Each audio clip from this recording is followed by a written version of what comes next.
Assalamualaikum warahmatullahi wabarakatuh. Yang terhormat Bapak Hamka Habibi beserta teman-teman kelas 4I yang berbahagia. Puji syukur kita panjatkan kehadirat Allah Subhanahu wa taala karena telah melimpahkan rahmat dan hidayahnya sehingga kita dapat berkumpul dalam keadaan sehat walafiat.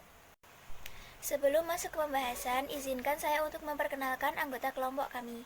Yang pertama yaitu Eva Wida Pramesti dengan NIM 202111333. Yang kedua Winda Nur Cahyani dengan NIM 202111334. Langsung saja ke pembahasan materi yang akan disampaikan oleh saya sendiri. Yang pertama yaitu pengertian tanggung jawab sosial perusahaan. Tanggung jawab sosial perusahaan atau disebut juga Corporate Social Responsibility atau CSR merupakan pengambilan keputusan perusahaan yang dikaitkan dengan nilai-nilai etika, memenuhi kaidah-kaidah dan keputusan hukum dan menghargai manusia, masyarakat, dan lingkungan. Dasar hukum tanggung jawab sosial perusahaan. Yang pertama, Undang-Undang Nomor 40 Tahun 2007. Yang kedua, Peraturan Pemerintah Nomor 47 Tahun 2012 tentang tanggung jawab sosial dan lingkungan perseroan terbatas atau PP 47 Tahun 2012. Yang ketiga, Undang-Undang Nomor 25 Tahun 2007 tentang penanaman modal atau UU Penanaman Modal. Yang keempat, Undang-Undang Nomor 4 Tahun 2009 tentang mineral dan batu bara atau UU Mineral. Yang kelima, Undang-Undang Nomor 32 Tahun 2009 tentang perlindungan dan pengelolaan lingkungan hidup atau UU Lingkungan Hidup. Ayat tentang tanggung jawab sosial. Bismillahirrahmanirrahim.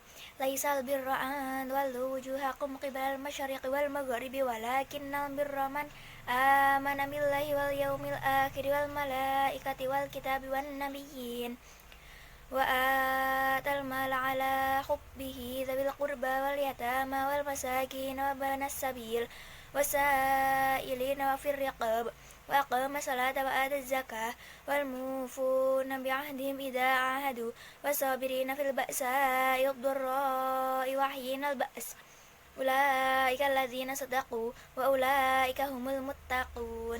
Artinya kebajikan itu bukanlah menghadapkan wajahmu ke arah timur dan ke barat, tetapi kebajikan itu ialah orang yang beriman kepada Allah, hari akhir, malaikat, kitab-kitab dan nabi-nabi, dan memberikan harta yang dicintainya kepada kerabat, anak yatim, orang-orang miskin, orang-orang yang dalam perjalanan, peminta-minta, dan untuk memerdekakan hamba sahaya yang melaksanakan sholat dan menunaikan zakat, orang-orang yang menepati janji apabila berjanji, dan orang yang sabar dalam kemelaratan, penderitaan, dan pada masa peperangan. Mereka itulah orang-orang yang benar, dan mereka itulah orang-orang yang bertakwa. Quran Surat Al-Baqarah ayat 177. Bentuk etika tanggung jawab sosial perusahaan dengan kebajikan yang berhubungan dengan alam, lingkungan sosial bisnis, berkewajiban untuk bertanggung jawab terhadap lingkungan, alam, dan sosial di mana ia berada. Terlepas dari tuntunan dan tekanan di atasnya, perusahaan berdasarkan keberadaannya terikat oleh etika bisnis.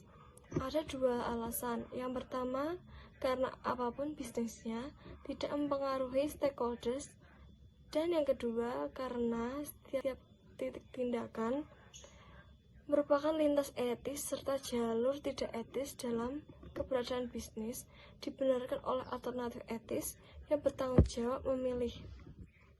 Bentuk tanggung jawab sosial bisnis. Yang pertama, persaingan sehat, healthy competition. Yang kedua, persaingan gorok leher, cutthroat competition. Ayat mengenai persaingan bisnis. Quran Surat Al-Baqarah 148. Bismillahirrahmanirrahim. Wa likulli wijhatun huwa muwalliha fastabiqul khairat.